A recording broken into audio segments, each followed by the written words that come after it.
Olá, Lucila. Olá, Tereza. Olá, Alice.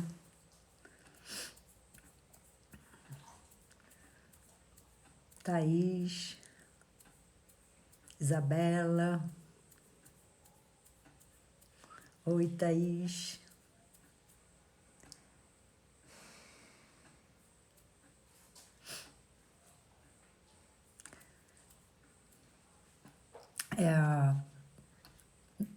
Eu vou aguardar só mais 1 ou 2 minutos. E aí, boa noite, Leandro Lopes. Eu vou esperar só mais 1 ou 2 minutos. E aí, Rafael, sejam todos muito bem-vindos. Manuela Mouter, como vai? Boa noite, tudo bem? Bem, eu hoje não posso esperar muito, porque nós temos um tema para discutirmos que se chama suicídio. Quem explica? Mas eu gostaria de iniciar apresentando minhas desculpas por um erro de português que cometi no envio de e-mail convidando para a live. Porque muita gente eu passo por e-mail, outras eu passo por zap, né? E quando eu escrevi o e-mail, eu não me dei conta, mas aspas, eu digo, na era moderna líquida e alguma outras questões. Não, algumas, né? Faltou o S. Mas quem nunca teve um erro de ortografia ou de digitação, que atire a primeira pedra. Que horror, tenho andado impossível. Tenho andado eu, né? Eu sou assim. Minha situação é boa. Nossa, bem, vamos à live. Suicídio, quem explica? A que domínio pertence? A religião, a medicina, a psicologia, a psicanálise, a filosofia, a sociologia, a antropologia, a economia, enfim. Será que há somente uma explicação e um domínio que seja suficiente para explicar o suicídio? É óbvio que não tenho uma resposta para essas questões, mas penso na possibilidade que, independente do domínio, há uma questão subjetiva do sujeito. Oi, Fátima, seja bem-vinda. Oi, Roberta, seja bem-vinda. Penso na possibilidade que, independentemente do domínio, eu acho que o suicídio não pertence a domínio nenhum, ao mesmo tempo que pertence a todos, né? A antropologia, a sociologia, a filosofia, a psicanálise, a sociologia, enfim. Eu acho que é uma questão subjetiva do sujeito, uma condição humana que o leve a atentar contra a sua própria vida. Que condição será essa, né?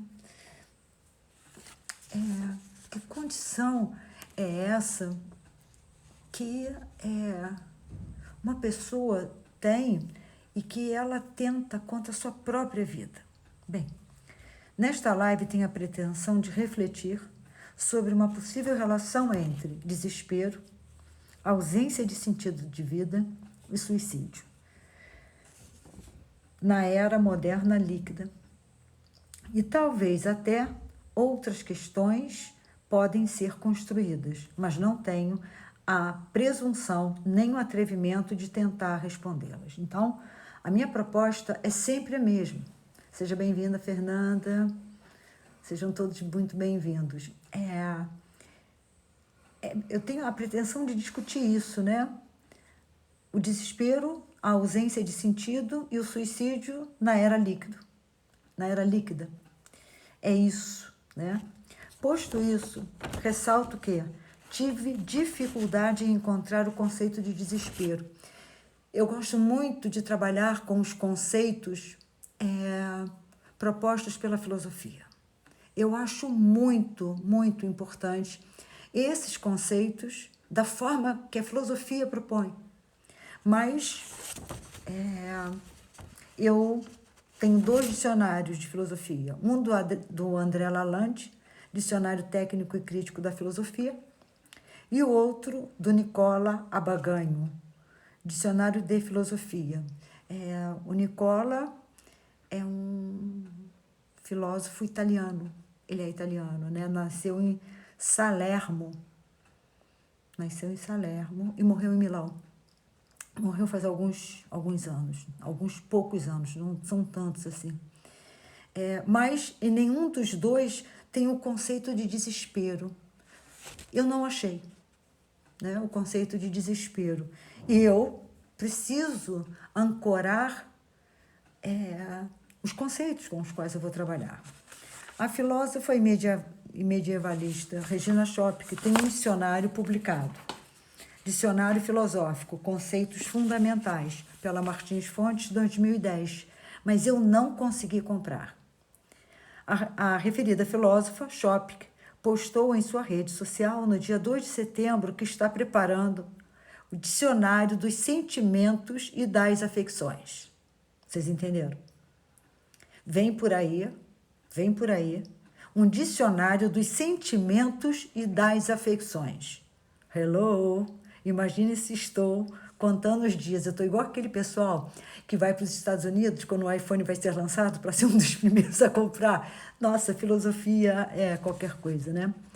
Bem, para refletir sobre as questões sobre o suicídio, não tomarei o caminho das estatísticas divulgadas pela Organização Pan-Americana de Saúde, OPAS, ou pela Organização Mundial de Saúde, OMS e afins.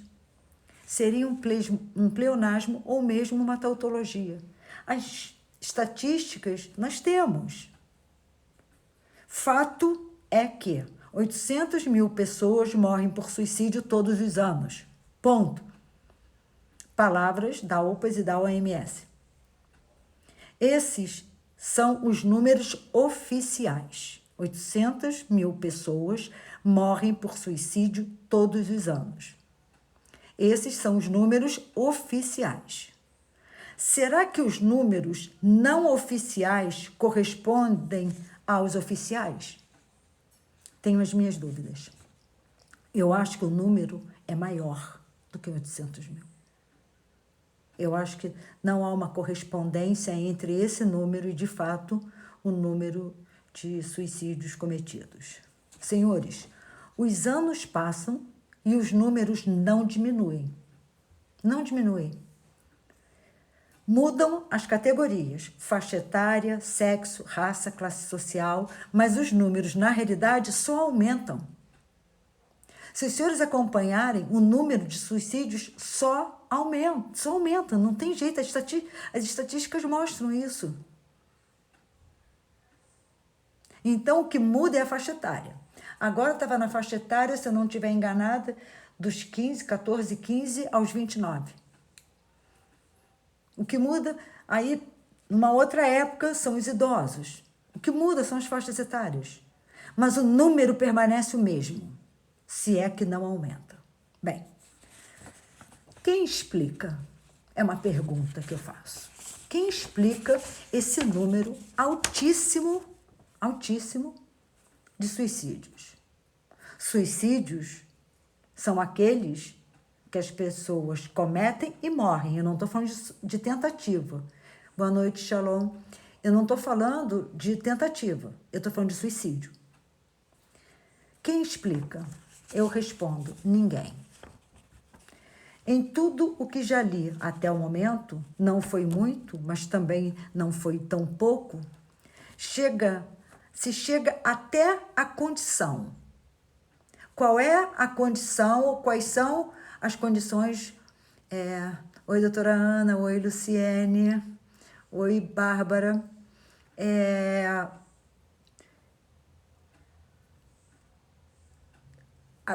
Porque a gente não pode tomar, boa noite, Elisete, a gente não pode tomar, por favor, a causa pela condição.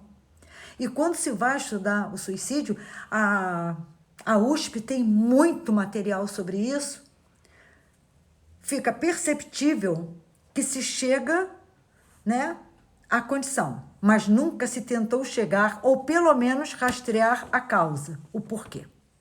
Senhores, sem chegar à causa, sem chegar ao porquê, ninguém explica. A explicação é o porquê. É se chegar ao porquê, é se chegar às causas. Eu nunca vi. Lucas, você não precisa de solicitação, não. É só entrar, tá? É só entrar mesmo.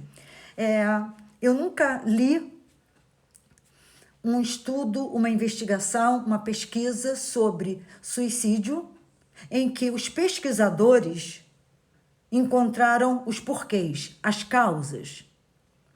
Sempre se chega à condição. Isso é importante. Não há do que se desculpar. Seja bem-vindo. Isso é importante. Não se chega às causas. Eles não procuram. As pessoas ficam na condição e acham que a condição é suficiente. Será que é? Não é. Não é. A condição não é suficiente. Bem, tudo é enganoso. Tudo é paliativo. Sem chegar à causa, nada ou muito pouco se pode fazer. Então, se eu não chego às causas, se eu fico pelo meio do caminho, porque encontrar a condição é ficar no meio do caminho, não que a condição não seja um caminho para a causa. É óbvio que é, mas só é um caminho se eu prosseguir. Se eu parar na condição e tomar a condição como causa, me satisfazer com essa explicação, não adianta. Bem, mas a verdade interessa a quem? Verdade não é sinônimo de causa, mas causa é a verdade última. Isso é importante. Isso é importante. A quem interessa chegar à verdade? Eu até agora, eu não li tudo, obviamente, que se produziu sobre suicídio, mas eu conheço um pouco. O suficiente para dizer que nós raramente avançamos. Nós não podemos nos dar por satisfeitos por termos chegado à condição. Nós temos que entender as causas. Percebam, senhores, o suicídio é uma forma de desmoronamento psíquico. E os desmoronamentos psíquicos estão aumentando cada vez mais. Ansiedade, transtorno de ansiedade, fobia, pânico, depressão, estão aumentando por uma série de motivos, inclusive porque não se procuram as causas. O que se procura, na realidade, são as condições. Bem, vive-se de acordo com Bauman, 2001, Modernidade Líquida, numa era em que ele intitulou de Modernidade Líquida. Era que se caracteriza por individualismo, consumismo, relações em rede, não lealdade, não cuidado, imediatismo, mudanças rápidas, visibilidade, dentre outras. Abram aspas, vou citar Bauman. Permitam-me ser claro. Há uma irritante escassez de pontos de orientação firmes e seguros e guias confiáveis. Hoje, quais são os pontos os pontos de orientação firmes e seguros? Se tudo muda muito rápido, se tudo se liquefaz. Bem, essa escassez de pontos de orientação firmes e seguros, estou continuando no Bauman. Essa escassez desses pontos coincide com uma proliferação de sugestões tentadoras e ofertas sedutoras de orientação. É o que nós temos hoje, através da mídia. Através do... Hoje, todo mundo tem o tal do... Como é o nome? Aquelas pessoas que ficam diariamente com você, te ajudando. Esqueci agora. Coaching. Hoje tudo é coaching. É coaching para se maquiar, coaching para aprender a paquerar, coaching como se portar quando você está de terno, quando você senta, qual é o botão que você abre. Entretanto, essa circunstância torna ainda mais confusa a tarefa de navegar em meio a propostas enganosas ou traiçoeiras, a fim de encontrar uma orientação capaz de cumprir sua promessa. Qual é a promessa do mundo líquido? É a liberdade. É a liberdade. Qual era, o que se tinha no mundo moderno, sólido? Segurança. Segurança e liberdade são dois conceitos opostos, excludentes. Ou você tem segurança, ou você tem liberdade.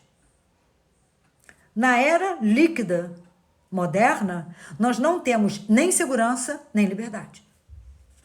Nós somos atravessados, nós somos regidos pela mídia, pelo mercado, pela lei da moeda.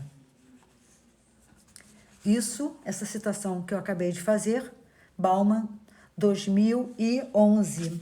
Bauman, 2011, já informarei aos senhores, Bauman, 2011, A Ética Possível no Mundo de Consumidores, é esse o livro. Bem, fechei aspas, vamos seguir. Em outras palavras, uma orientação que dê ao sujeito a sensação de segurança, de felicidade e de pertencimento.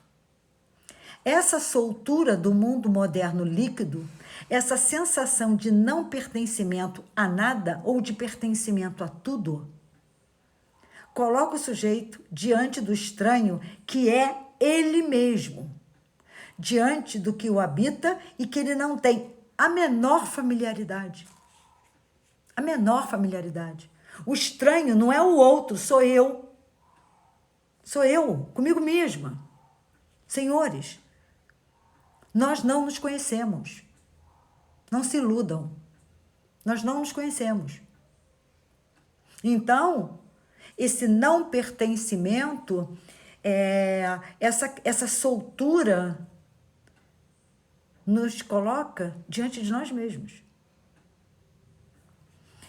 Aspas. É difícil algum pertencimento que empenhe todo o self, todo o eu. Uma vez que cada pessoa está envolvida não apenas no curso de sua vida, mas em qualquer momento dela, em múltiplos pertencimentos. Ser leal apenas em parte ou leal à la carte já não é visto necessariamente como algo equivalente à deslealdade, muito menos à traição. O que eu gostaria que os senhores entendessem, que quando o Bauman fala aqui, 2011, página 30, que foi a citação que eu acabei de fazer, ele está dizendo que o sujeito,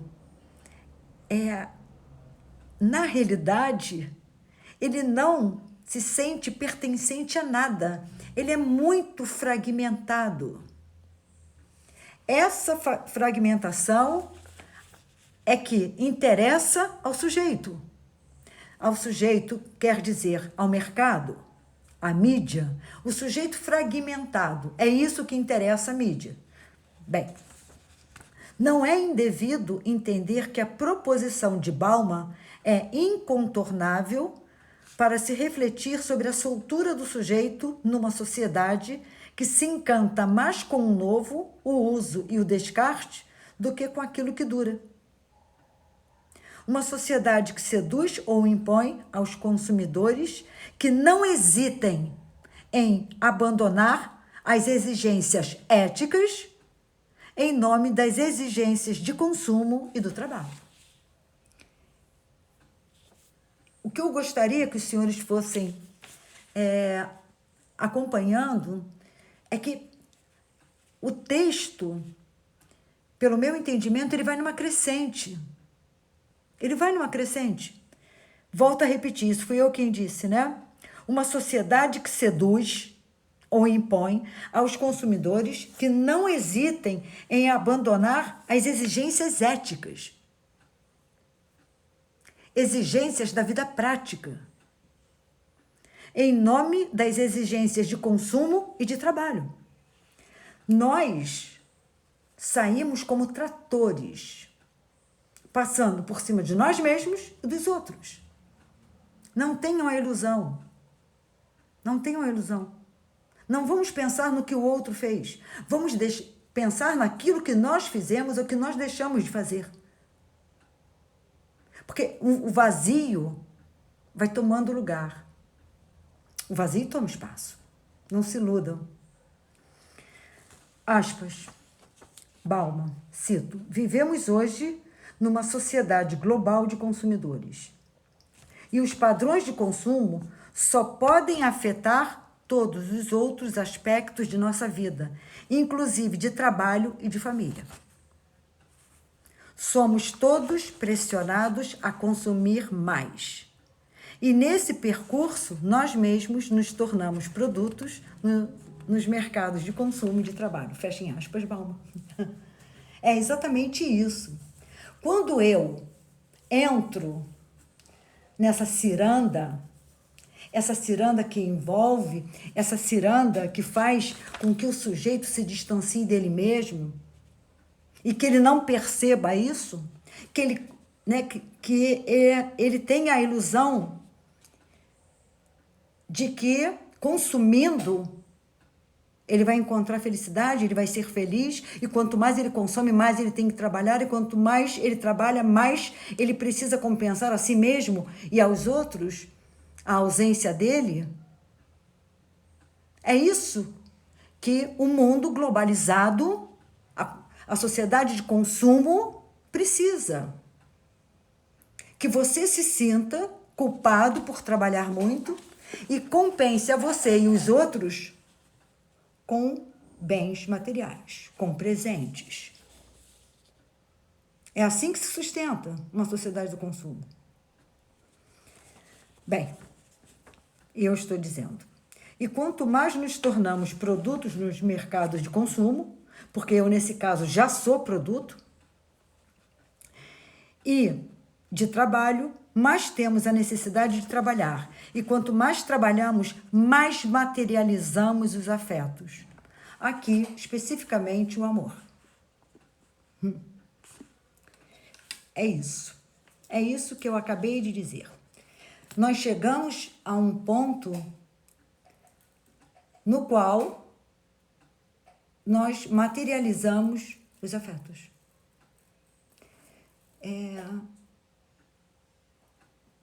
Os afetos se tornaram mercadorias e se expressam através de objetos. Entretanto, não exatamente o amor pelo outro, mas o amor pela vida, por si mesmo e aí sim pelo outro, que se traduz em bens materiais. Ou seja, o afeto que eu tenho por mim, eu compenso comprando mais uma blusa, comprando mais um sandalhão, comprando mais uma bolsa. O amor que eu tenho pelo outro, eu compenso dando presentes. É assim que se materializa o afeto. É assim que se materializa o amor. O poder de consumo nosso e do outro nos dá a ilusão de amar e de ser amado. Imaginem que no Dia dos Namorados você não ganhe um presente. Como assim? Todo mundo dá presente no Dia dos Namorados? Como assim? Você passou 3 dias fora viajando e não trouxe nada para mim? Então, essa é a ilusão que as pessoas têm. Que toda declaração afetiva de amor, de carinho, ela precisa ser expressa através de bens materiais. Exatamente isso. Através de bens materiais. Aspas. Arlie Rothschild, eu acho que é assim que se pronuncia, sintetiza o dano colateral mais importante perpetrado na trilha da invasão consumista numa expressão sucinta e pungente. materializar o amor. Uma citação dele, Apud Bauman, 2011, página 65. Vive-se numa sociedade de consumo, como num grande mercado com prateleiras repletas de ilusões irrealizáveis e de promessas não cumpridas. A sociedade do consumo vive de promessas não cumpridas. Quanto mais você consome, mais você se sente no direito de consumir. E quanto mais você consome, mais você precisa trabalhar para pagar. E aí, você vai nesse ritmo e você não consegue alcançar a felicidade nunca. Nunca. Como se materializar os afetos? Da forma que nós estamos vivendo. Exatamente da forma que nós estamos vivendo. Então, aí, eu vou e compro um presente para o outro. Olha, eu trabalho muito, eu estou muito ausente, mas tem aqui, ó, um presente para você. Aí outro diz, ah, que legal, nossa, muito legal. Vive-se num mundo em que a esperança é a mola propulsora do movimento, do consumo, da descartabilidade, do individualismo, do espetáculo, da impessoalidade e da indiferença. Então, o que rege a sociedade de consumo é a esperança. Da indiferença diante dele mesmo, do sujeito com ele mesmo, da não implicação dele com ele e com os acontecimentos ao seu redor. Então ele vive como se ele sozinho se bastasse. Ele vive indiferente ao que está acontecendo no mundo, ao que está acontecendo com o outro. E muitas vezes, indiferente, inclusive, ao que está acontecendo com ele. Ele não sabe. Porque ele está indiferente, eu queria que os senhores atentassem para isso, não é só ao mundo, não é só ao outro, é a ele mesmo. É a ele mesmo. Aspas. O indivíduo se encontra diante da dolorosa estranheza de sua existência, lançado para fora de si mesmo. Fechem aspas, Le Breton, 2018, página 73. Então, o sentimento de estranheza que nós temos é diante de nós mesmos, porque nós somos lançados para fora, para vivermos fora. Então, quando o próprio Le Breton diz desaparecer de si mesmo, uma tentação contemporânea, é que eu estava olhando ali a capa do livro, para poder dizer a vocês, quando ele diz isso, que ele fala do vidro entre o sujeito e o mundo, é entre o sujeito e ele mesmo, antes de qualquer coisa. Ele não se implica com o sofrimento dele, com a alegria dele, com seus sonhos, com seus propósitos, não. Ele não tem nenhuma implicação. Imerso nesse cenário, que gira numa velocidade estonteante e que cada vez mais distancia o sujeito de sua própria vida e das vidas que o cercam, ele se dá conta do nada. E, ao se dar conta, a velocidade que havia diminuído volta a aumentar rapidamente a fim de estonteá-lo novamente. Quando o sujeito, ele está girando, né? E quando ele para, ele se dá conta do nada, do vazio. Mas rapidamente, tudo volta a girar numa velocidade muito rápida para que ele volte a não se implicar na sua história, para que ele não problematize, reflita sobre a sua existência. Imaginem uma montanha russa que sobe numa velocidade baixa e ao descer e fazer looping, o faz numa velocidade que você mal consegue entender o que está acontecendo. Eu estava assistindo um programa intitulado As Maiores ou as mais altas, eu acho que as mais altas, montanhas russas do mundo. É muito interessante, né? Que tá devagar. De repente, né, os carrinhos parecem despencar numa velocidade absoluta e os carrinhos fazem vários loopings. Então, quando a pessoa está ali, ela mal entende o que está acontecendo. Quando a velocidade diminui e você pensa que vai parar para você sair, né? Quando o carrinho perde a velocidade e que você pensa que o carrinho vai parar para você sair, ele volta a subir e tudo volta a se repetir. E assim a vida segue. Então, as mais radicais, Então, boa noite, Débora, boa noite, Eduardo. Então, o que nós temos? Que a vida é assim, é uma montanha russa. Quando você pensa que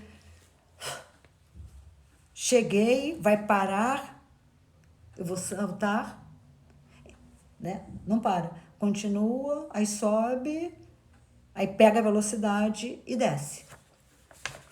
Boa noite, Bernadette, seja bem-vinda. Bem, aí... Bem, daí o que resta é a esperança. Talvez do que o sujeito nem saiba, mais esperança. Ele tem a esperança de conseguir sair dessa montanha-russa, ele tem a esperança de um dia poder levar um outro tipo de vida. Eu acho que algumas pessoas até tentam, né? Mas quando elas estão na montanha-russa é outro papo, é outra coisa, né? Entretanto, abram aspas, a esperança não passa de um charlatão que nos engana sem cessar. E para mim, a felicidade só começou quando eu a perdi. Perdeu o quê? A esperança. Isso eu sabia perfeitamente não ter inventado. Mas Chamfort prossegue, 2 pontos. Eu colocaria de bom grado na porta do paraíso o verso que Dante colocou na do inferno. 2 pontos. Abandonai toda esperança, vós que entrais. É interessante, né? Porque é justo no inferno que se tem que ter esperança. Porque ali nada depende mais de você. No paraíso, sim. Você tem que ter esperança. No inferno. Porque nada depende de você, nada. Nada. Né? A figura do inferno todo mundo conhece. Agora, no paraíso, nós precisamos nos desesperar. Ou seja, perder a esperança. Né? Bem, Comte Sponville, a citação que eu fiz foi dele, Comte Sponville, é um filósofo contemporâneo, materialista e se considera ateu. Ele é muito, muito, muito interessante. Ele tem vários livros, O Espírito do Ateísmo, Pequeno Tratado das Grandes Virtudes, A Felicidade Desesperadamente, Tratado do Desespero e da Beatitude, Viver. Ele tem vários livros muito interessantes, Comte Sponville, 2001, A Felicidade, Desesperadamente, propõe que só se alcança a felicidade ao se perder a esperança. Em outras palavras, ao se desesperar. Isso por 2 motivos. Primeiro, porque quem perde a esperança age. E segundo, porque desesperar não é o cúmulo da tristeza. É o estado de quem não tem mais nada a esperar porque o presente lhe basta. Isso, senhores, é uma questão, eu diria que fundamental na condição humana. E uma questão fundamental para que a gente pense o suicídio. Essa questão é, primeiro, do esperar. Que o mercado, que a mídia, que o poder te dê algum tipo de felicidade, você consumindo. Então, você espera. O Conde Sponville fala que ter esperança é esperar. E eu só posso esperar aquilo que está para além daquilo que eu posso fazer. Então, por isso, a felicidade, vírgula, desesperadamente. Eu já falei isso aqui em outras lives. Eu tenho que ter esperança que amanhã não chova. Independe de mim, né? Chover ou não chover, independe. Mas eu não tenho que ter esperança de fazer uma boa prova.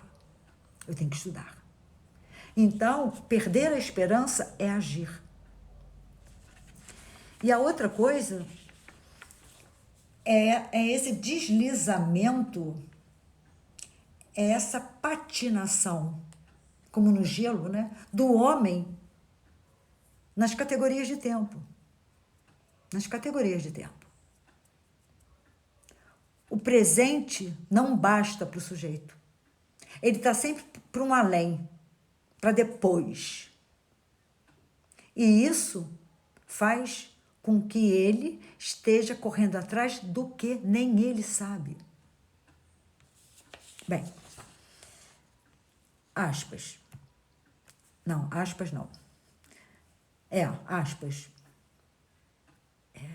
André Comte Sponville, ainda no livro A Felicidade Desesperadamente. É o desespero no sentido em que Gide, André Gide, um autor francês interessantíssimo, André Gide, ele tem um livro chamado, eu acho que Páginas de Jornal. Nossa, é muito interessante. É o desespero no sentido em Gide dizia lindamente, né? Eu gostaria de morrer totalmente desesperado. Isso não significa que ele quisesse morrer de tristeza, mas que queria morrer num estado em que não houvesse mais nada a esperar, que seria a única maneira, de fato, de morrer feliz. Fechem aspas. Então, nós estamos sempre esperando, nós estamos sempre à espera. E no presente não tem nada? É uma pergunta? No presente não tem nada? Não dá para nós estarmos aqui nesse momento, agora? Nós temos que estar sempre para além no sentido literal, para além do presente, para além dessa vida. Bem, Comte Sponville, ao elaborar sua análise sobre a contemporaneidade, leia-se modernidade líquida, pós-modernidade, hipermodernidade, modernidade tardia, enfim, tem uma série de nomes, refere-se a uma sociedade marcada pela decepção, pelo cansaço e pelo desânimo, decorrente de uma vida pautada na esperança. Esperar cansa. Esperar faz com que a vida afunde. Esperar faz com que não tenhamos nada que possamos fazer. Tendo ficado presos às esperanças e às ilusões, os sujeitos passam pela vida e não conseguem ser felizes, ou ao menos satisfazer seus desejos. Se é que eles sabem o que é que eles desejam. Eles desejam aquilo que a mídia diz que eles têm que desejar. É na obra Tratado do Desespero e da Beatitude, Comte Sponville, 2006, que o filósofo francês materialista, ateu, dará ênfase à concepção de desespero como sabedoria e afirmação do tempo presente. Se nós conseguíssemos viver no presente, isso é um passo importantíssimo em direção a nós mesmos, em direção à vida. A contemporaneidade não seria o tempo do desespero, mas um tempo do cansaço, do desapontamento, da decepção. Comte Sponville entende o desespero tal qual o budismo propõe como saúde da alma. há muitas afinidades entre a filosofia budista e a psicanálise, por exemplo. Muita coisa. Muita coisa. Eu conheço um pouco da filosofia budista porque eu leio sobre ela, porque ela tem muito a ver com a psicanálise. Ela tem muito a ver com a filosofia do André Comte-Sponville. Então, Comte-Sponville entendeu o desespero tal qual o budismo propõe como saúde da alma. Então, o desespero para o budista é a saúde da alma. Aspas. Apenas é feliz quem perdeu toda a esperança. A esperança é a maior tortura que existe. E o desespero, a maior felicidade. Fechem aspas. André Comte-Sponville, 2008. O desespero seria uma forma de sabedoria que implica necessariamente na não esperança, que conduz a uma vida lúcida e reflexiva sobre a realidade do mundo que o cerca. Então, quando nós experimentamos o desespero, é movimento, é ir em busca daquilo que você quer. É isso. É você estar em contato com o real, com a realidade. No desespero, a realidade é percebida e interpretada nua e crua. Já a esperança é um ópio. Comte-Sponville. Fechem aspas. Ópio, porque o homem estaria com suas atenções voltadas e dependentes de um outro mundo, talvez para além, portanto, diante do mundo real. Esse além pode ser entendido como futuro ou como a promessa de uma outra vida após essa. É como se o sujeito estivesse sempre à procura de alguma coisa que transcende, né? Que está para além, que, portanto, é inalcançável. Seja o futuro, seja uma vida após essa vida. Eu não estou aqui questionando religião. Eu estou aqui questionando por que as pessoas se negam a viver o presente, se negam a viver essa vida que elas têm agora, aqui e agora. Por que elas se negam a isso? Por que elas estão sempre tentando se lançar para o futuro? Ou tentar compensar em outras vidas? Eu não estou questionando se há outras vidas ou não. Crença, nós não discutimos, nós respeitamos, cada um tem a sua. O que eu trago, o que eu problematizo, é por que as pessoas têm tanta dificuldade em viver essa vida. Se tem outro ou não, é uma outra coisa. Bem, de acordo com o meu entendimento, uma questão se apresenta. Qual seria o sentido dessa vida que se vive na contemporaneidade? Interrogação. Aspas, eu vou responder com Bauman. A vida moderna significa viver com estranhos. E viver com estranhos é em qualquer tempo de vida precária, enervante e tentadora. Fechem aspas, Bauman, 1997, Ética pós-moderna. Fechem aspas. Viver com estranhos não é firmar compromissos de longo prazo. Não é se implicar na relação. Viver com estranhos é não firmar compromissos de longo prazo. É não se implicar na relação do sujeito com ele mesmo, do sujeito com o mundo, do sujeito com os outros. Posto isso, será que o sujeito tem a capacidade de dar sentido àquilo que ele não se implica? Começando por sua própria vida? Se eu não me implico na minha própria vida, como é que eu posso entender que a vida tem um sentido? Eu não tenho como, eu não estou implicada nela. Para eu atribuir um sentido, eu preciso estar implicada com a vida. Se eu não estou implicada com a minha vida, com a vida, como é que eu posso atribuir um sentido à vida? Bem, ainda, se ele consegue atribuir um sentido, como tudo muda muito rápido, será que ele consegue ressignificar na mesma velocidade que o mercado e a mídia propõem as mudanças?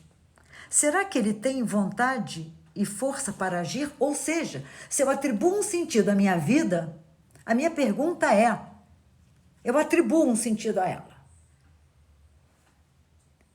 Esse sentido não pode ser duradouro. A sociedade hoje rejeita tudo que é duradouro, tudo que é a longo prazo.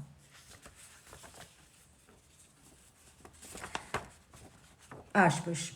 Regina Chopik, 2020, página 101. Alegria, verdadeira resistência. Aspas. A paralisia das ações, a submissão absoluta às circunstâncias. As circunstâncias, leiam, entendam, as seduções ou as imposições do mercado, da mídia e da moeda, a incapacidade de alterar minimamente as condições da existência, ainda que sejam frequentes no homem, não é uma condição natural de vida, mas representa uma ruptura interna da própria vida, a negação de si mesma. Fechem aspas. É isso, é exatamente isso, né? O sujeito se submete às circunstâncias. Isso o tempo inteiro, vários autores vêm falando sobre isso. Não é só Bauman, não é só Le Breton, não é só Lipovetsky,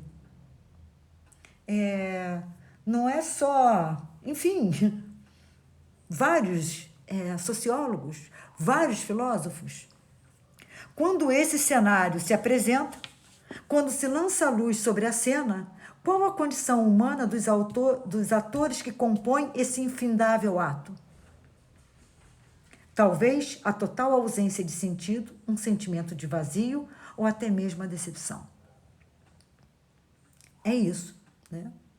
Se eu tenho uma ruptura com a vida, se há entre o sujeito e a vida um vidro, um muro, como diz Le Breton, ele diz que ele não se implica com o outro, eu digo que ele não se implica com ele mesmo.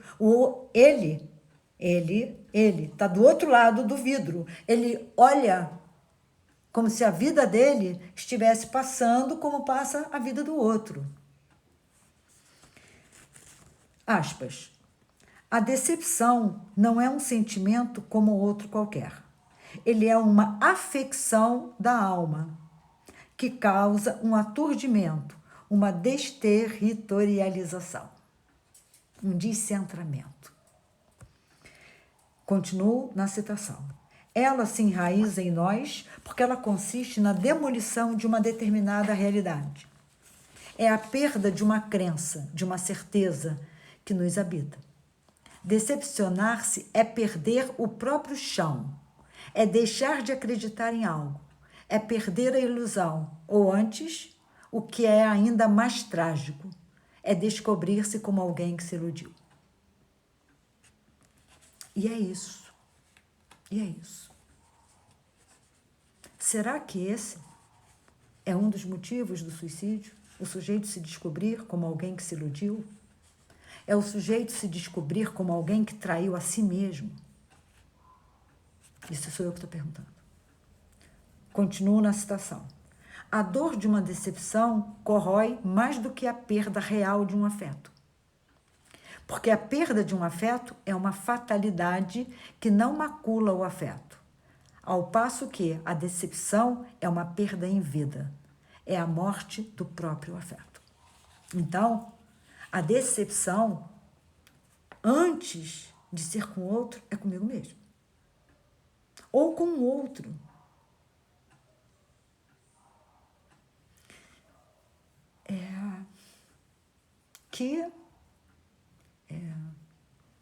Onde a gente espera, como diria Freud, né? A felicidade é justo onde nós encontramos a infelicidade. Mas esse é Freud. Eu estava citando Chopik, 2 de setembro de 2021. Ela vai lançar um dicionário, como eu falei a vocês, né? Dicionário dos sentimentos e afecções. E ela postou no Face o conceito de decepção. Foi daí que eu tirei. Então, um sujeito que se iludiu consigo mesmo, não com o outro, mas consigo mesmo, repito. É uma perda em vida de sua própria vida, aquela que foi regida por esperanças, ilusões e promessas não cumpridas. É a perda da única forma de vida que o sujeito sabia ou podia viver, distante da realidade e imerso em devaneios. É assim que os sujeitos hoje vivem, né? Distante da realidade, distante deles mesmos e imerso em devaneios. Se for assim, o que sobra do sujeito para o sujeito que se decepcionou consigo mesmo? A morte? Então, eu volto a perguntar. Se assim for, o que sobra do sujeito ou para o sujeito que se decepcionou consigo mesmo? A morte? Convido os senhores, vamos retornar à metáfora da montanha-russa. É como se a montanha-russa tivesse enguiçado com os carrinhos no looping de cabeça para baixo, né? Fazendo looping, ele parou aqui em cima e as pessoas estão de cabeça para baixo. E aí, qual é a solução? Esperar até que ela volte a funcionar? Tirar o mecanismo que prende você ao carrinho e soltar o corpo lá do alto por entre as ferragens? Ter consciência do grau de perigo e risco da situação e tentar agir cuidadosamente? Que coisa! Por quê? Eu diria que é preciso ter força para viver cada dia que amanhece. Entretanto, é preciso ter essa força triplicada em situações que nós nos colocamos ou que nos colocam. Por que entrei na montanha-russa? Eu acho que nós deveríamos nos perguntar: por que nós entramos na montanha-russa? É nela que nós estamos. Porque a fila estava grande, então, se a fila está grande, todo mundo vai para ali eu vou. Porque dizem que montanha-russa é para poucos, para corajosos e assim por diante. Diz a filósofa Schopenhauer, tem que ter potência para afirmar a vida. 2020, alegria, verdadeira resistência. Temos que ter potência para afirmar a vida. Fechem aspas. Para dizer não ao movimento de rebanho. Para dizer não e sim para nós mesmos. Para não testarmos nossa coragem expondo a vida desnecessariamente. Para viver a dor que corta a carne, para dar um grande e belo sim à vida. Enfim, para, aspas, tornar real nossa própria invenção. É levar ao limite de nós mesmos nossas potencialidades, nossas virtualidades e nos inventarmos. Fechem aspas. 2020, Regina Schopenhauer. Tornar real nossa própria invenção, nós mesmos. Que tarefa árdua é essa? Mas possível. Eu diria que nos inventarmos é preciso... para nos inventarmos, é preciso determinação, coragem e, fundamentalmente, um amor incondicional pela vida. Isso é que é difícil. Nós somos cheios de exigências. Exigências essas que o mercado nos ensina a ter, que a mídia nos ensina a ter, para que nós possamos estar sempre na condição de insatisfeitos, de infelizes e girando no movimento do consumo, a fim de que o consumo me faça feliz. Bem, aspas, não queira nada que você não queira por toda a eternidade. Ou seja, aquilo que você deseja, deve desejar com toda a força do teu ser, desejar para sempre. Só assim as escolhas são afirmadas, independentemente das garantias. Fechem aspas. Regina Schopenhauer. É interessante, porque quando eu estou escrevendo uma live, quando eu estou pensando sobre ela, eu me vejo nela, né? E eu posso dizer aos senhores que eu tenho consciência, a maior parte das minhas escolhas foram escolhas que eu fiz para toda a eternidade. E independentemente dessas escolhas permanecerem ou não, para mim, elas são eternas. Para mim, elas são eternas. Bem, independentemente do desejo do outro e das prescrições do campo social. Temos duas questões, senhores. A primeira é conseguir querer alguma coisa para sempre numa sociedade líquida, que se alegra e se compraz com a interrupção, mudanças repentinas e que não toleram mais o que dura. Paul Valery, que é um autor que eu gosto demais, Apud Bauman, 2001. Então, a primeira é conseguir querer alguma coisa para sempre numa sociedade líquida. Como é que se pode querer alguma coisa numa sociedade que muda e que te impele a essas mudanças rápidas? Bem, e a segunda, quando o querer ou o desejo implica no querer e no desejo do outro. Misericórdia. Misericórdia. Aí nós estamos falando de uma outra coisa, né? Aspas. Não se trata de se impedir de esperar, nem de esperar o desespero. Trata-se, na ordem teórica, de crer um pouco mais Perdão. Não se trata de se impedir de esperar. Você pode esperar, mas você precisa agir. Esperar só não é o suficiente, não será nunca. Nem de esperar o desespero. Trata-se, na ordem teórica, de crer um pouco menos e de conhecer um pouco mais. Na ordem prática, política e ética, trata-se de esperar um pouco menos e de agir um pouco mais. Enfim, na ordem afetiva ou espiritual, trata-se de esperar um pouco menos e amar um pouco mais. Fechem aspas, Conte Sponville. Senhores, eu finalizo a live de hoje perguntando: será a causa do suicídio a incapacidade de amar incondicionalmente a vida antes de qualquer coisa e a cronificação do esperar? É a minha pergunta. Eu não estou tentando explicar. Eu simplesmente fiz um percurso e termino esse percurso, findo esse percurso, com uma pergunta. Será a causa do suicídio a incapacidade de amar incondicionalmente a vida antes de qualquer coisa e a cronificação do esperar? Talvez, não sei. Gostaria de saber também. É isso.